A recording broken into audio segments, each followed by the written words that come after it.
아버지, 은혜를 감사합니다. 우리가 여기에 나왔지만 주님 이곳에 계시지 않으면 교회가 교회될 수도 없고 우리가 아무것도 아닌 것을 고백합니다. 아버지, 이 시간 우리 가운데 함께 하신 주님을 찬양하고 또한 우리 가운데 영광스러운 모습으로 계실 뿐만 아니라 그 모습을 알아채기를 열망하시는 우리 주 예수 그리스도의 사랑의 마음들을 우리도 마음을 받아 나아갑니다. 아버지, 우리의 눈을 열어주시고 마음을 열어주시며 합당한 마음으로 아버지 앞에 나아갈 수 있게 아버지, 우리의 이 시간 마음들을 받아주시고 인도해 주옵소서. 우리를 사랑하시는, 또한 우리도 사랑하는 예수님의 이름으로 기도했습니다. 아멘. 우리 이 시간 오늘 말씀을 같이 읽겠습니다. 우리 요한계시록 1장 13절부터 18절까지의 말씀을 우리가 같이 이렇게 읽도록 하겠습니다. 굉장히 중요하니까 이 말씀을 여러 번 읽고 있죠. 지금 요한계시록 1장 13절부터 18절, 예수 그리스도의 영광스러운 모습에 대한 그러한 말씀입니다. 우리 함께 말씀을 같이 우리 한 목소리로 같이 읽겠습니다.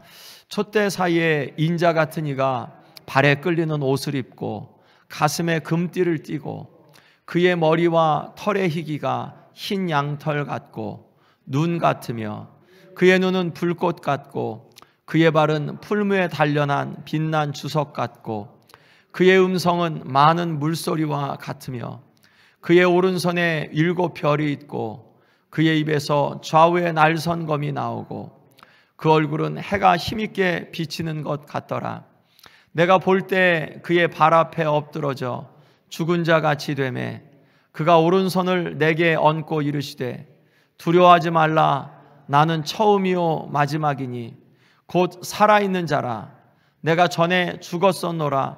볼지어다 이제 세세토록 살아있어 사망과 음부의 열쇠를 가졌노니. 아멘.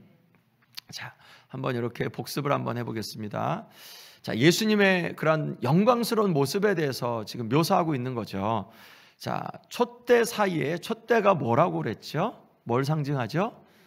7 교회죠. 예수님은, 인자는 예수님 메시아를 의미하는데 다니엘서 7장 14절 말씀에 의해서 이 메시아가 있는데, 메시아가 지금 어디 계시죠?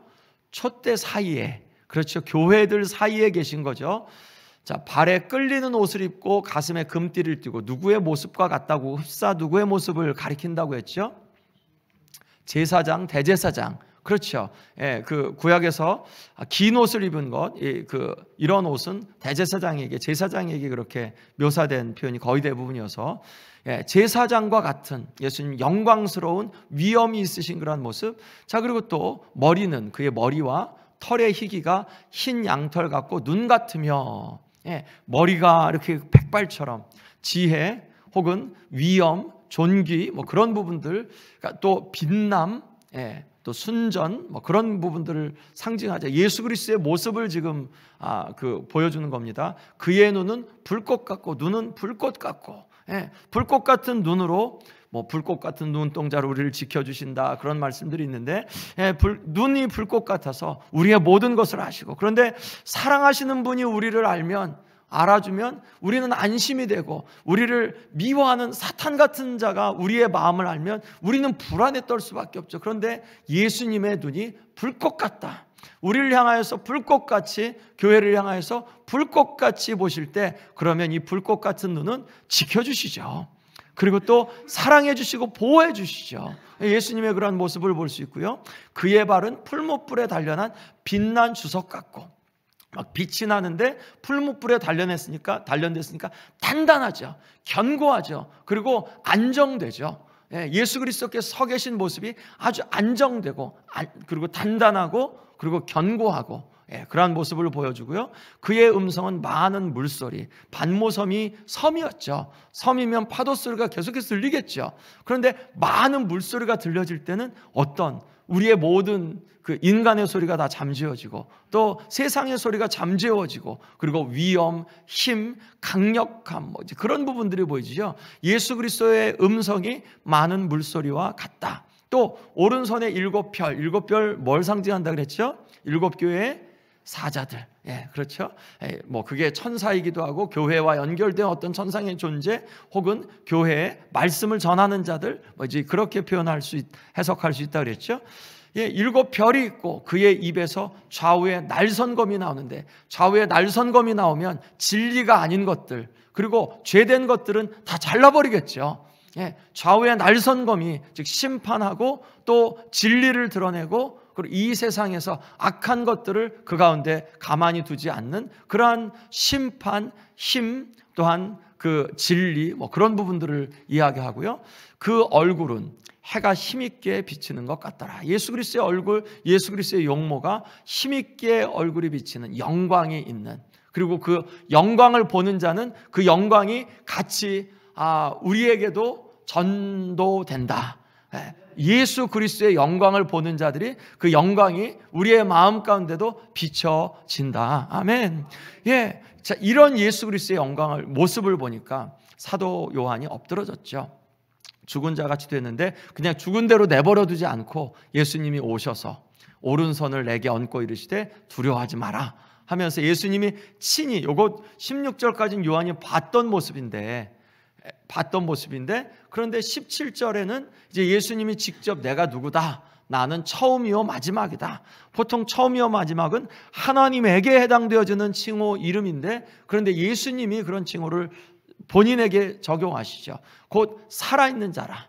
내가 전에 죽었었노라. 죽었었는데 살았다. 예수 그리스도를 분명하게 드러내죠. 볼지어다 이제 세세토록 살아있어 사망과 음부의 열쇠를 내가 가졌다. 예수님이 열쇠를 갖고 계시면 우리를 사랑하시는 예수님이 열쇠를 갖고 계시면 우리가 안심할 수 있죠.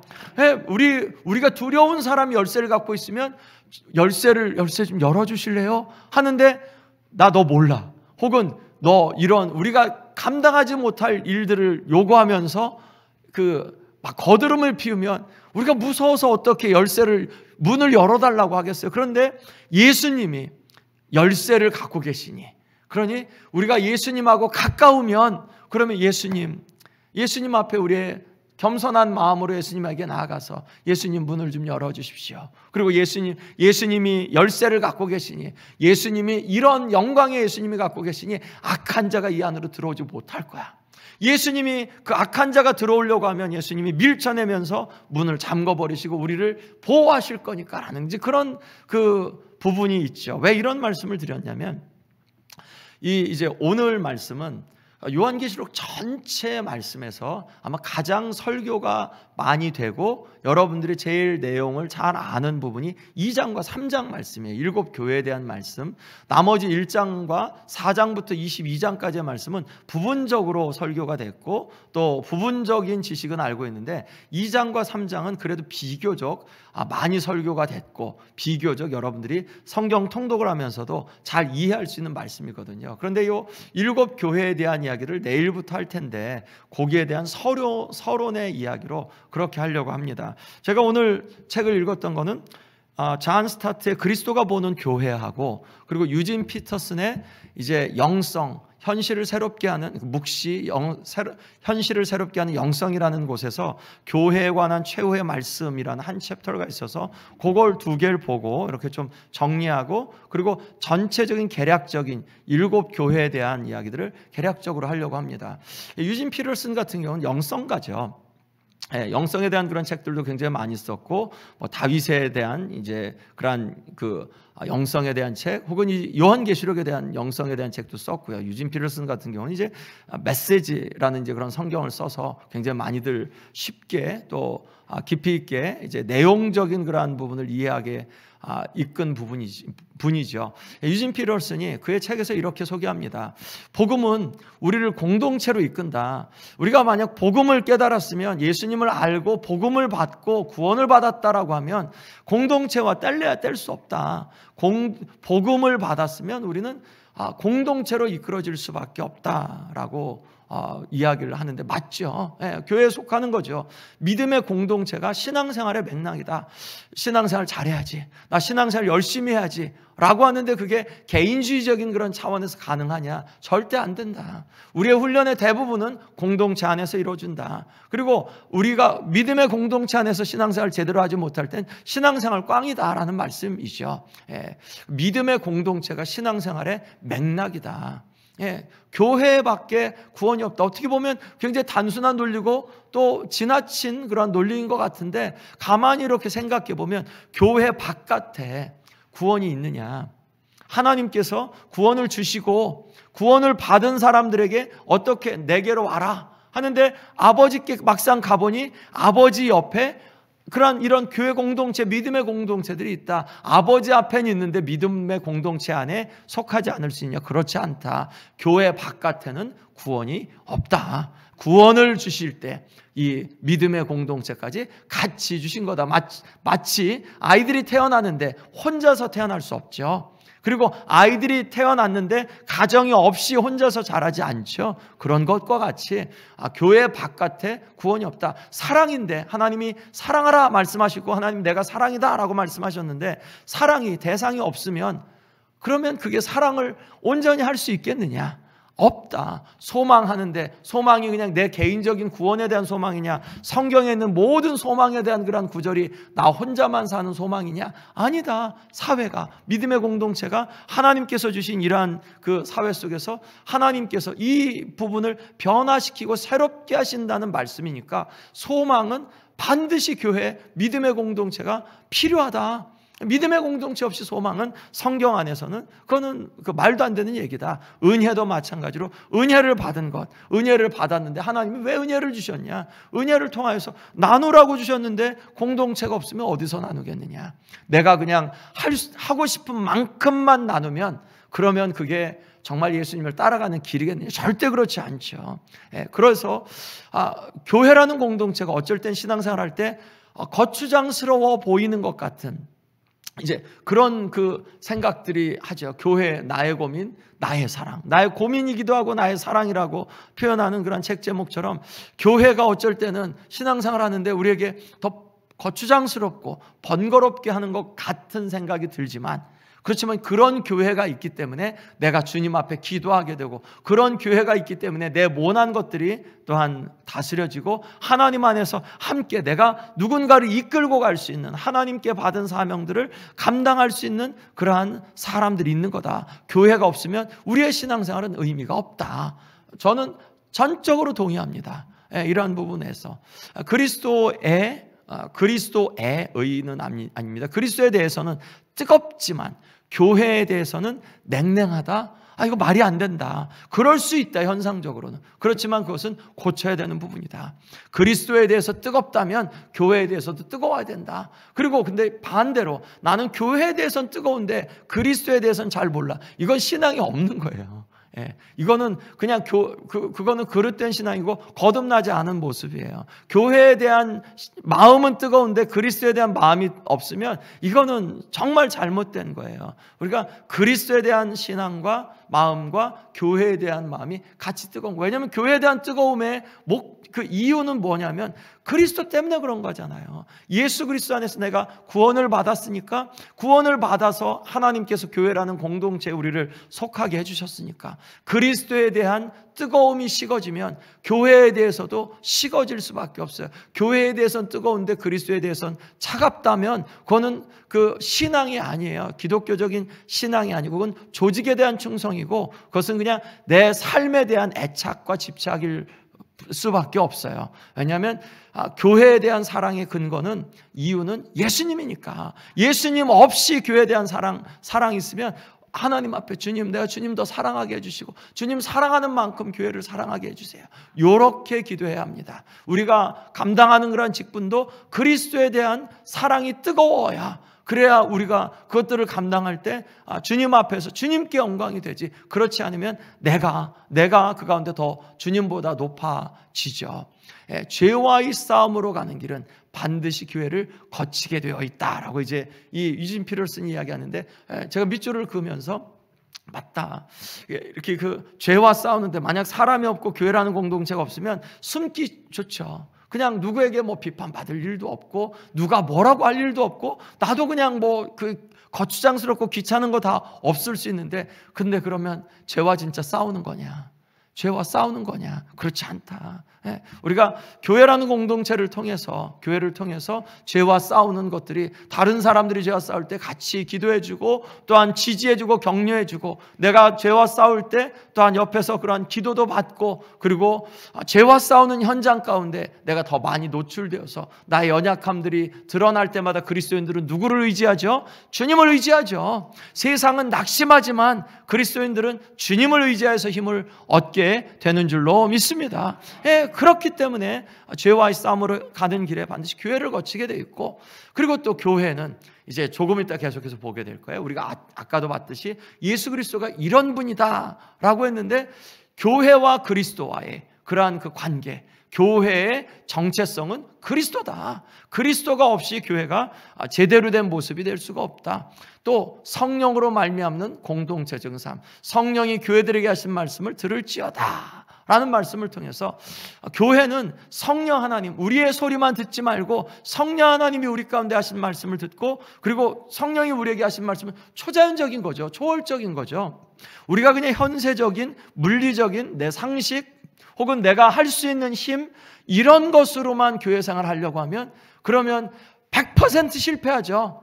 100% 실패합니다. 신앙생활은, 신앙생활 구원 자체가 초월적인 거잖아요. 거듭남 자체가 초자연적인 현상이잖아요. 하나님도 물리적인 세계에 계시지만 초자연적으로도 거하시잖아요. 그러니까 신앙생활은 내가 들려지는 거, 내가 아는 거, 내가 경험한 거, 누가 하는 거, 이런 것만 아니라 초월적인 것, 그거에도 귀를 기울여야 되죠. 성령이 교회들에게 하신 말씀을 듣는 귀가 있어야 되는 것, 그것이 가지 않으면, 그러면 교회 무리는 그냥 인간적인 모임이죠. 인간의 합리와 이성과 또한 시대적인 그러한 문화를 반영하는 조직밖에 되지 않죠. 그런데 교회가 하나님이 거하시는 곳, 예수님의 곳, 성령이 말씀하시는 곳이라고 하면, 그러면 우리가 보는 것뿐만 아니라 가운데 하나님 뭘 보시는지 가르쳐 주십시오. 그리고 하나님, 내 안에 있는 그러한 연약함 또한 어두움들을 비춰 주십시오. 우리가 주님 앞에 적어도 그런 기도를 할 수 있지요. 그러면 한 영역 속에서 내가 항상 옳지는 않지라는 이 고백을 하기가 더 쉽죠. 여러분들 다 옳지 않으시죠? 맞아요. 왜냐하면 성령이 교회들에게 하신 말씀을 우리가 다 듣지 못할 때가 많거든요. 그러니까 그 부분, 우리가 신앙생활하면, 교회를 통한 신앙생활할 때 내 판단이 항상 옳지는 않아. 성령께서 우리에게 말씀하시는 걸 들어야 돼.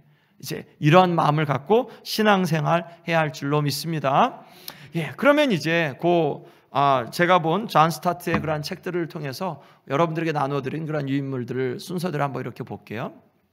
우리가 조금 전에 1장에서 소개된 예수님의 환상 봤죠. 그런데 이 7 교회에는 각 교회마다 예수 그리스도의 이름들이 주어집니다. 그런데 그 이름들이 아까 읽었던 그 부분들을 근거로 해서 주어져요. 그러니까 연결되는 거죠.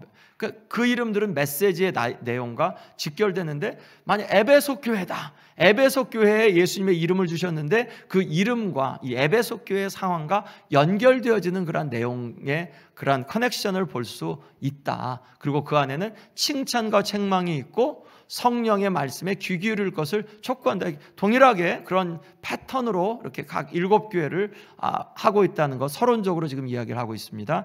이기는 자들에게 주어지는 마지막 약속들이 다 이렇게 7 교회들에게 주어졌다. 이 7 교회를 보면서 우리가 유의할 상황들은 독립된 것이 아니라 7 교회 따로, 이 요한계시록 안에서 우리가 유일하게 이해할 수 있는 당대의 상황, 이 7 교회 2장 3장만 주었나 보다 라고 생각하고 나머지는 다 상징적인 것이고 이것만 상징적이 아닌 거야, 우리가 그렇게 보지 않고 이건 요한계시록 전체와 연결되는 그러한 메시지로 보는 게, 이 7 교회가 처한 상황, 내적 외적인 그러한 어려움들, 그런 것이 이 종말을 기대하는 묵시 문학의 그러한 그 배경이 되고, 사실은 그 7교회가 처한 상황은 지금 우리가 처한 이 시대, 2023년 미국, 한국 혹은 이민교회, 시카고, 샴버그 침례교회, 그것과 동일하다는 말씀이에요. 우리가 거기에서 그 적용할 부분들을 넉넉하게 찾을 수 있다는 말씀입니다. 종말적인 약속들은 영생에 대한 다른 표현들 조금 이따 한번 볼 텐데, 마지막에 이제 약속들, 이기는 자들에게는 이런 거 주겠다, 7교회들에게 주시죠. 근데 그런 것들이 영생에 대한 서로 다른 표현들인 것들을 볼 수 있고요. 그리고 이 7교회는 막 책망도 하고 막 그러는데, 이 책망하고 심판하고 예수님이, 야, 내가 너희들 보니까 니네 진짜 다 없애버려야겠어, 그래서 심판을 목적으로 주신 거냐? 그렇지 않다. 그 당대에 살아가는 신앙생활하는 그 신앙인들에게 위로하고 격려하고 바른 길로 돌아올 것을 촉구하는 권고의 의미가 훨씬 더 강하다. 심판을 그 전면에 내세운 게 아니라, 혹은 몇몇 교회들을 그냥 2교회, 서머나와 빌라델피아교회만 칭찬하고 나머지는 막 다 이렇게 너희들 아무것도 아니야 하는 그런 막 이 화난 아버지가 자식들에게 꾸중하는 그런 모습이 아니라, 이들을 이끌어간, 마치 어머니처럼 이들에게 너 이거 잘못했어, 그렇지만 이건 잘했어, 우리 이렇게 해서 다시 가자, 힘있게 가자, 이 시대가 녹록지 않은 건 나도 알지만 힘있게 가야지 라는 이제 위로와 격려가 본질인 것. 예수님이 다시 오시는 것이 종말적인 그러한 부분이기도 하지만 이제 세컨드 커밍, 그렇지만 상시적이기도 하다. 왜냐하면 예수님이 교회를 지금 거니시니까, 교회를 다니시니까, 그러한 부분 보고요. 7교회 이렇게 보면서 맨 밑에가 에베소, 왼쪽 맨 밑에 에베소, 서머나, 버가모, 그리고 두아디라, 사대, 빌라델비아, 라우디게아, 이렇게 해서 위쪽으로 이렇게 시계 방향으로 7교회가 있는데, 이것은 그 당시에 만약 우체부 배달부가 있다면 그 방향으로 다녔을 거라고 이야기를 해요. 그게 이제 길이 그렇게 나기도 했고, 그 지역이 아시아라는 지역, 가령 이제 우리도 뭐 일리노이, 인디애나, 미시간 있죠. 그런 것처럼 터키 그 지역 안에 아시아, 그리고 갈라디아, 혹은 본도, 뭐 이제 무시아, 이런 여러 지방이 있었는데 그 중에 아시아라는 지방. 그래서 왜 우리가 소아시아라고 이야기하냐면, 우리가 커다란 아시아 대륙이 있는데 그 중에서 이것과 구분하기 위해서 마이너 아시아 해서 소아시아 지역으로 해서 이 아시아 지역에 7교회를 이야기했고요. 우리 성경 24님 지난번에 저희 한번 다녔었죠. 그때는 반대 방향으로 갔었어요. 에베소 들러서 라우디게아에서 이렇게 쭉 시계 반대 방향으로 갔는데, 왜냐하면 그게 뭐 여러 가지 저기로 정황상 지금 현대는 나서, 그런데 그 당대에는 이렇게 에베소에서 서머나 시계 방향으로 이렇게 돌아가는 게 맞았다라고 이야기하고요. 조금 더 큰 지도 이렇게 보면 시계 방향으로 이 오른쪽, 왼쪽 맨 아래부터 해서 그렇게 갔습니다. 자, 요걸 한번 비교해 볼게요. 자, 1장이 우리가 조금 전에 읽었잖아요. 예수님의 그런 모습. 그것과 2장의 예수님을 한번 볼게요. 에베소 교회 한번 요 본문을 한번 읽어볼까요? 시작. 7 금촛대를 보았는데 촛대 사이에 인자 같은 이가 있고. 아멘. 요거 1장이에요. 12장 10절 13절. 자, 그런데 그 2장에서 예수님 한번 보세요. 에베소 시작. 오른손에 7뼈를 붙잡고 금 촛대 사이에 다니시는 이. 그렇죠. 7뼈를 붙잡고 금 촛대 사이에 다니시는데, 여기서 7 금촛대, 촛대 사이에 인자 같으니. 똑같죠, 표현이. 자, 서머나 같은 경우 한번 읽어보겠습니다.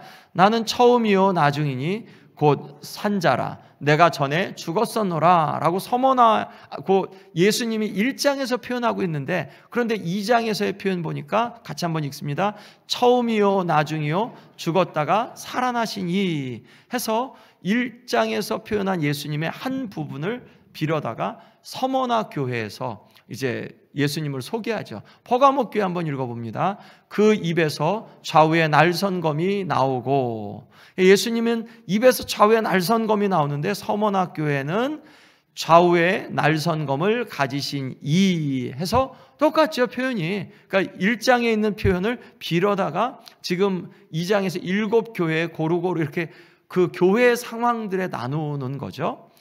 두아디라, 같이 한번 읽습니다. 그의 눈은 불꽃 같고 그의 발은 빛난 주석 같고. 14절 15절 1장에서 있는데 예수님이 2장에서 자신을 소개하면서 두아디라 교회는 같이 그 눈이 불꽃 같고 그 발이 빛난 주석 같은 하나님의 아들 해서 두아디라 교회는 그런 모습. 근데 아까 그 존 스타트가 표현한 것처럼 요 두아디라 교회가 뭐 불꽃, 그 눈이 불꽃 같고 빛난 주석 같은 하나님의 아들이면 예수님을 그렇게 소개한 목적이 있다. 그 교회의 그 당시의 상황, 그러한 것과 예수님이 자신을 드러낸 계시하신 것과 연결이 된다. 그러면 이제 그게 나중에 해석 포인트가 될 수가 있는 거죠. 사대교회 같은 경우 한번 봅니다. 그 오른손에 7별이 있고, 예수님이 7별의 별을 오른손에 갖고 계신데, 그런데 사대교회를 향하여서 예수님이 표현하신 것은 7별을 가지시니가 가라사대 해서 예수님은 7별을 가지시니로 사대교회는 그렇게 표현하고 있죠. 그러면 7별을 가지셨으니까 아마 이 사대교회의 문제는 교회 리더의 문제일 수도 있었겠다라고도 볼 수 있겠죠. 빌라델비아 교회는 사망과 음부의 열쇠를 가졌노니, 빌라델비아 교회 2장 말씀, 3장 말씀에서는 열면 아무도 닫을 수 없고 닫으면 아무도 열 수 없는 다윗 열쇠를 가지시니. 그럼 이 빌라델비아 교회는 열쇠를 주님이 갖고 계시니까 아마도 고난과 아픔이 있는 교회가 아니지 않을까. 주님이 열쇠를 갖고 계시니 안심하라 라는 그런 메시지가 여기에서 있지 않을까. 실질적으로 빌라델비아 교회 같은 경우는 핍박이 굉장히 많았던 그런 교회였죠. 라우디게아 교회 한번 1장 말씀에 있는 부분을 보겠습니다. 충성된 증인으로 땅의 임금들의 머리가 되신 이. 이건 이제 5절 말씀을 통해서 예수님 충성된 증인으로 그렇게 표현하죠. 자, 그런데 라우디게아 교회 한번 읽습니다. 충성되고 참된 증인이시요 하나님의 창조의 근본이신 이가 가라사대. 뭐 이제 그런 말씀이죠. 자, 그러니까 왜 이런 비교를 해드리냐면 1장이 무관하게 되어지지 않고 예수님의 그런 환상이 2장과 3장으로 이어지고, 예수님에 대한 환상의 모습은 요한계시록 내내 이렇게 전체적인 내용들을 붙잡아주는 내용이다.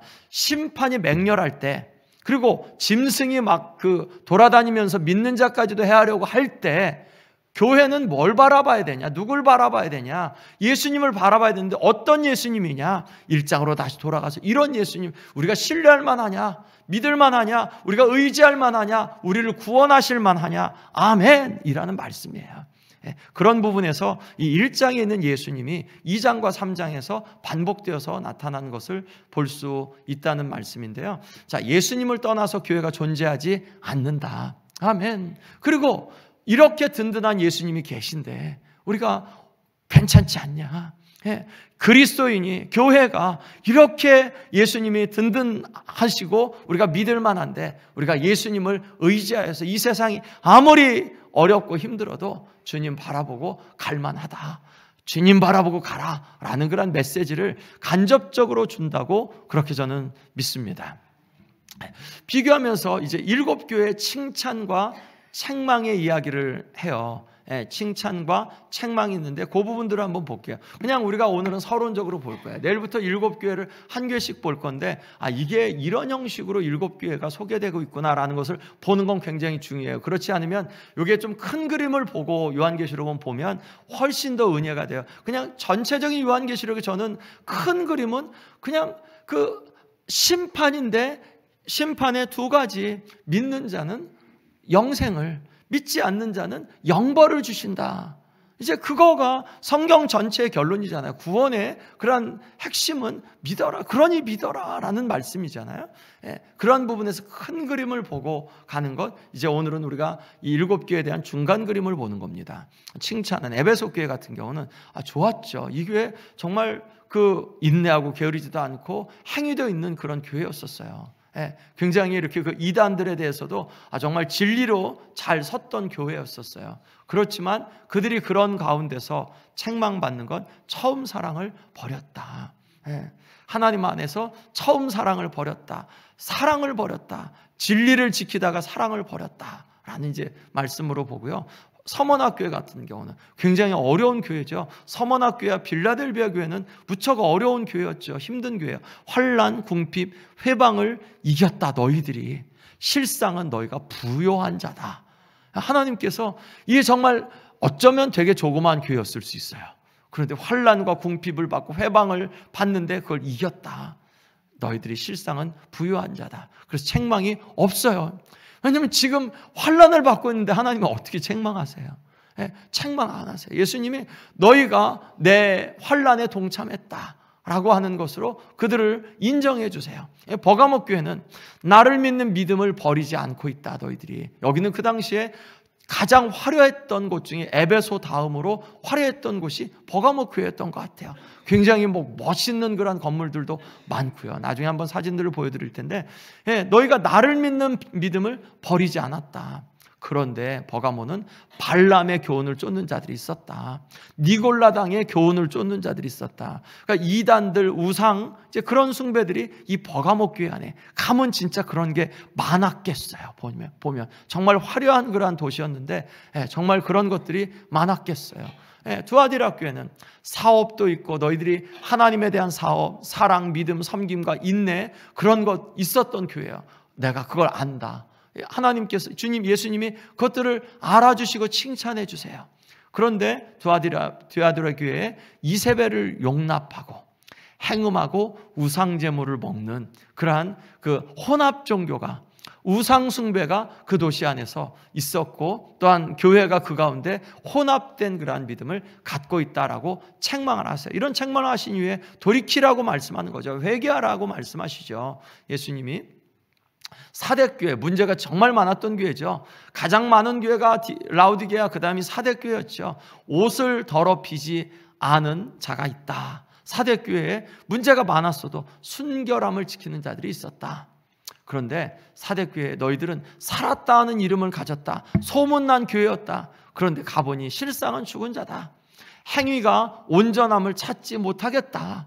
너희들이 하는 것마다 나를 비껴가고 너희들이 살았다는 이름은 소문은 좋은데 그런데 막상 너희들 안에 죽은 그런 모습들이 있다. 필라델비아 교회는 내 말을 지키며 내 이름을 배반하지 않았다라고 주님이 칭찬하시고 굉장히 핍박이 있었던 교회였죠. 그리고 거기에서 유대인들의 그러한 그 사단의 회, 그러한 그 부분들이 그 가운데 어려움을 겪었던 교회인데, 근데 필라델비아 교회에 대해서는 책망이 없어요. 왜냐하면 이미 그들이 환난에 동참하고 있으니까. 예수 그리스도 안에서 비록 그들이 힘이 없고 약하고 주변 사람들이 만만하게 보는 그러한 사람들이었지만 주님을 바라보고 그 가운데 있었기 때문에 주님이 책망하지 않으셨어요. 서머나 교회와 필라델비아 교회 공통적으로 책망하지 않으신 교회들은 그들이 이미 예수 그리스도의 환난에 동참하고 있어서 어떻게 보면 세상적으로는 굉장히 좀 잘 되고 뭔가 보여줄 수 있고 뭔가 내세울 수 있는 게 그게 주님 앞에서도 그럴까라는 부분을 여기 생각하고 오히려 주님 앞에서 그냥 그 가운데서 오히려 더 낮은 자리에서 그리고 더 손해를 보는 그러한 자리에서 있었던 서머나 교회, 필라델비아 교회, 그 교회를 예수님이 인정하신다라는 생각을 해석을 하지 않을 수 없어요. 그게 더 작은데 더 어려운 데를 favor 그런 걸 주시는 거냐? 저는 그렇게 생각하지는 않고 그리고 서머나 교회와 필라델비아 교회를 굳이 예수님이 책망하지 않으신 것 이미 그들이 예수 그리스도와 함께 멍에를 메고 있는 그러한 교회들이었기 때문이라고 생각해요. 라우디게아 교회는 칭찬이 하나도 없어요. 대신에 책망이 우리가 잘 아는 대로 미지근하다. 너희가 차지도 아니하고 덥지도 않다. 곤고하고 가련하다. 그리고 너희들이 부자라고 하지만 실상은 가난한 자다. 그리고 너희들이 차라리 그냥 안약을 발라서 좀 봤으면 좋겠다. 너희들이 벌거벗은 것을 너희들이 모르고 있다. 너희들이 너희들의 실상을 좀 봤으면 좋겠다. 안타깝죠. 우리가 우리의 실상을 보지 못하면 안타깝죠. 그러지 않았으면 좋겠죠. 다른 사람들이 주님이 보시는 우리의 모습을 우리도 잘 봤으면 좋겠죠. 그런데 라우디게아 교회는 나름대로 부유하다고 이야기했는데 실상은 그렇지 않았다라는 것이 보여지고요. 권고도 이제 이 7교회 권고하고 그러고 나서 약속해 주시죠. 권고합니다. 에베소 교회 회개하라. 그리고 서문학교에도 야 너희는 죽도록 충성해라. 뭐 권고할 게 회개하라가 아니라 이제까지 해왔던 대로 죽도록 충성해라. 서문학교에 그래서 이제 순교자도 나오고 그러죠. 버가목교회 회개하라. 두아디라교회 회개하라. 사대교회 회개하라. 라우디게아 교회 회개하라. 권고가 그렇죠. 서머나교회와 빌라델비아 교회는 그렇지 않고, 빌라델비아 교회는 너 굳게 지금 가진 거 굳게 잡아서 면류관 빼앗기지 마 라고 이렇게 권고해 주시죠. 차이가 나죠. 나머지 5교회들은 다 회개하라 이제 이유를 붙여내며 갖고, 서머나교회와 빌라델비아 교회는 지금 갖고 있는 거 충성 다해, 충성해, 면류관 뺏기지 마 라고 그렇게 권고해 주시죠.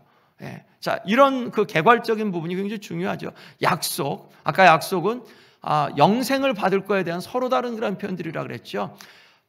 이 약속을 주시는 게 진짜 중요한 거죠. 왜 권고하고 왜 그들의 죄를 드러냈고 왜 교회들의 어려움들을 드러내셨냐? 이 약속을 주시려고. 너희들 회개하지 않으면 이 약속 없으니까 회개하고 이 약속을 받아. 이 약속을 교회에 줬으니까 이 약속을 누려야지. 생명나무의 과실, 생명의 면류관, 둘째 사방의 해를 받지 않은 구원이죠. 감추인 만나를 주시는 것, 새 이름을 새긴 흰돌을 주시는 것, 이것도 구원의 그 당대의 문화적인 표현입니다.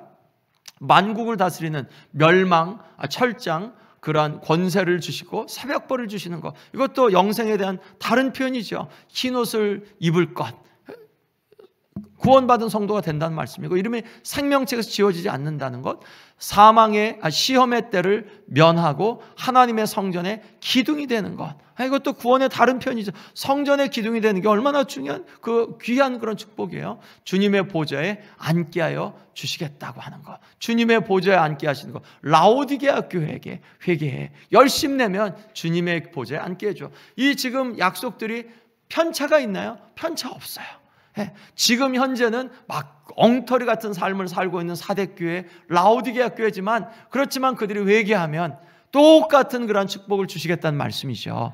이 약속 되게 중요하죠. 왜냐하면 더 많이 해서 그래 빌라델비아 교회는 그렇게 저기 했으니까 더 좋은 구원을 주고 그런 거 아니고, 영생은, 믿는 자에게 주신 영생은 교회마다 다 똑같다. 대신에 그런 표현들이 다르지만 동일한 그러한 영생의 축복을 주시는 줄로 믿습니다. 우리가 지금 죄악 가운데 있어도, 지금 열심이 없어도 열심 내어 회개하여 열심 내면, 그러면 주님은 이전부터 열심 냈던 사람들과 동일한 똑같은 구원, 똑같은 영생의 축복을 주시는 줄로 믿습니다. 아멘. 굉장히 중요한 표현이죠. 이런 표현들은. 자, 존 스타트의 책을 통해서 요약을 몇 가지를 한번 해봤습니다. 이 가운데 나타나는 교회의 표지들, 교회가 갖고 있는 참된 교회는 이런 거야, 교회들은 이런 게 있어야 돼 라는 거. 그리스도에 대한 사랑, 당연히 그렇죠. 그리스도가 이런 분이다. 그리스도에 대한 사랑의 표지가 있어야 되고, 그를 위해 고난을 기꺼이 받는 그러한 것, 그리스도를 향한, 그리스도 안에서의 내가 고난의 흔적이 있는가? 고난을 받았는데 상처 흔적이 하나도 없어요. 그럼 아닐 수 있다는 거죠. 사도 바울이 나는 예수의 흔적을 가져노라 라고 말하죠. 우리가 어떤 흔적을 갖고 있느냐? 과거의 흔적일 수도 있는데, 지금 나는 예수 그리스도를 사랑하는, 혹은 그리스도를 믿는데 어떤 흔적이 있느냐 라고 우리가 자문해 봐야죠. 사실은 우리가 그런 부분들을 더 깊이 발견하며 더 바른 진리 안에 있으려고 40일 기도에도 이렇게 나오는 거죠. 주님 앞에 기도하면서, 주님, 내가 진실한 신앙생활을 하고 싶습니다. 주님, 그냥 그 폼만 잡는 그리스도인 되고 싶지 않습니다. 이 세상이 그런 그리스도인들, 그런 교회에 대해서 sick and tired, 정말 진저리를 치고 있습니다. 주님, 우리가 그런 교회, 그런 신앙생활 하고 싶지 않습니다. 주님, 더 바른 신앙생활 할 수 있게 인도해 주십시오. 그러면 그리스도를 위해 고난을 기꺼이 받는 그러한 자리로 나아가는 것, willingness, 기꺼이 받는 자리, 그리고 그리스도의 그러한 흔적을 갖는 그러한 삶이 있어야죠. 그리고 교리적인 진실성, 즉 하나님의 말씀에 대한 그러한 분명한 진리를 확인하는 것과, 그것과 아울러서 동전의 앞뒷면처럼 그런 진리를 알았으면 그 진리를 알았다는 것을 어떻게 표현하냐? 거룩한 삶으로 표현한다. 진리는 알았다고 지식은 막 이만큼인데 삶은 개떡 같으면 그럼 안 된다. 진리를 알았으면 삶이 정말 하나님 안에서 바른 삶을 살아내야 된다. 내적인 진실과 복음을 전파하는 것. 내적인 그 교회 안에서 또한 성도 개개인의 그런 삶 속에서 소망의 이유가 바르게 있는 것, 그리고 그런 속에서 우리에게 있는 그러한 진리의 복음이 우리를 통하여서 흘러나갈 수 있는 그러한 삶을 살아내는 것, 이것은 교회의 표지이다. 교회가 무엇을 전하는가? 교회가 무슨 교회 이름을 전하냐? 혹은 무슨 교회 목사 이름을 전하냐? 혹은 교회가 무슨 역사를 전하냐? 아니다. 교회는 예수 그리스도를 전하는 곳이다. 그리고 예수 그리스도를 전하는데 막상 그들이 와보니까 정말 그들이 예수님의 가르침을 우리의 삶을 통해 교회 안에서 볼 수 있어야 한다. 아멘. 그것까지 포함하는 거죠. 복음 전파는 타협하지 않고 전심을 쏟음. 타협하지 않음. 당대에도 혼합적인 그러한 모습이 굉장히 많았지. 이세벨, 니골라당, 발람의 교훈, 유다, 그 유대인, 유대교, 그리고 황제 숭배, 이런 것들에 그러한 압력들이 무척 많았죠. 그런데 그런 것과 타협하지 않고 전심으로 주님을 쫓아가는 그러한 교회의 표지들이 있어야 된다라는 것을 존 스타트가 이제 그렇게 정리해 주고요. 당시에 교회가 처한 상황들, 내적으로는 죄와 오류와 무기력에 있었다. 그 당시에도 그랬는데 지금도 마찬가지죠. 우리 교회 안에도 죄도 있고 오류도 있고 무기력도 있죠. 그렇죠. 우리 안에도 개인적인 그런 삶 안에도 그런 것들이 있죠. 외적으로도 환난과 핍박이 있다. 그래도 지금 미국 상황은 우리가 환난이다, 핍박이다라고 이야기하기에는 정말 죄송할 만큼 이 당대에 비하면 없긴 없어도 그래도 우리가 분별하면서 할 부분들이 있죠. 그리스도인으로 살아내는 데는 그 가운데서 또 다른 부분들도 있죠. 당대에 니골라당, 발람의 교훈을 지키는 자들이 있었고요. 이세벨과 그들 배후에 사탄의 악한 관계와 행위들도 있었죠. 결론적으로 이 존 스타트는 두 가지 이렇게 이야기합니다. 이 7개 교회를 통해서 우리에게 주시는 메시지, 그가 이제 책 제목에서 그리스도가 보는 교회라는 그러한 책에서 마지막으로 결론을 지으면서 하나님의 보좌는, 교회는 상황도 다르고 사람들도 다르고 또 환경도 다르지만 하나님은 보좌는 변하지 않는다. 또 구원자도 변하지 않으신다. 예수 그리스도를 바라보며 보좌에 계신 아버지를 바라보며 그 안에 정렬하면 교회가 살 길은 그거다. 교회가 무슨 전략이나 혹은 사람들을 더 많이 이렇게 담가두려고 하는 그런 것들, 그런 거 아니고 우리가 정렬해야 되는 거는 변하지 않는 하나님 아버지, 보좌에 계신 아버지, 그리고 이 땅에 오신 예수 그리스도, 교회를 거니시는 예수님, 또한 교회에게 말씀하시는 성령님을 붙잡는 게 교회가 이제도 살 길인 줄로 믿습니다. 하나님 안 변하시죠. 사람들도 변하고 시대도 변하고 나도 변하는데, 그런데 하나님 안 변하시니까 변하지 않으시는 보좌 하나님을 바라보는 거다. 그리고 교회에 대해서 우리가 염려하지 말자라는 이 말씀을 존 스타트가 해주는데 울림이 있었어요. 우리가 교회에 대한 여러 가지 염려도 하고, 앞으로 어떻게 교회 생활을 어떻게 하나, 앞으로 10년 뒤, 20년 뒤 우리가 걱정하잖아요.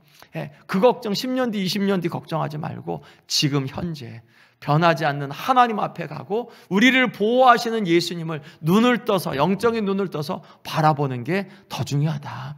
아무리 10년 뒤, 20년 뒤 우리가 해도, 제가 처음 미국에 왔을 때, 99년에 왔을 때 저희 아내가 2세였기 때문에 그 당시 이제 저한테 처음 몇 가지 책을 준 게 크로스 컬처럴 이슈들에 대한 책을 한 서너 권 줬었어요. 근데 그 당시 이민교회는 이렇게 해야 돼, 2세들 어떻게 해야 돼. 근데 그게 언제 썼던 책들이냐면 70년대, 80년대, 90년대 썼던 쟁쟁한 그런 그 당시에 2세, 1.5세들이 썼던 책들인데, 그런데 99년도 읽었는데 2019년, 2023년 된 지금도 우린 똑같은 얘기를 하고 있어요. 거기서 발전이 하나도 되지 않았어요. 퇴보가 되면 됐지 발전이 되지 않았어요. 우리가 교회를 염려하고 우리가 교회를 세우는 게 아닌 게 분명해요. 우리가 주님을 바라보고 지금 이 시대 속에서 우리가 할 수 있는 건 우리의 지금 삶을 돌아보면서 내가 주님의 그러한 보호하심 아래 있는가? 나는 지금 주님을 정말 바라보고 있는가? 그리고 생명은 무슨 시스템을 마련해서가 아니라 내 안에 계신 그 생명이 나로부터 흘러나와야 그 생명이 의미가 있지, 나로부터 생명이 흘러나오지 않는데 전략을 아무리 짜도 그거 아무것도 아니잖아요. 우리가 우리 안에서 가장 먼저 내 안에서 생명이신 예수님이 흘러나올 수 있게 하는 것. 교회가 주님의 교회니까, 주님이 교회를 일곱 금초대 사이를 다니시니까 주님을 바라보고 주님이 지키시니까 안전하다라는 이 믿음을 갖는 것, 그것이 저와 여러분들이 가져야 되는 믿음이라고 확신합니다. 우리 이 시간 함께 같이 우리 찬송같이 주님 앞에 좀 드리고 싶은데요. 내 영혼의 햇빛 비치니 주 영광 찬란해. 예, 428장 우리 이 찬송 들으면서 우리 예수 그리스도의 영광, 그 빛난 영광을 내게 비춰주십시오. 이 찬송의 고백처럼 우리 그렇게 함께 같이 힘써서 같이 고백할게요.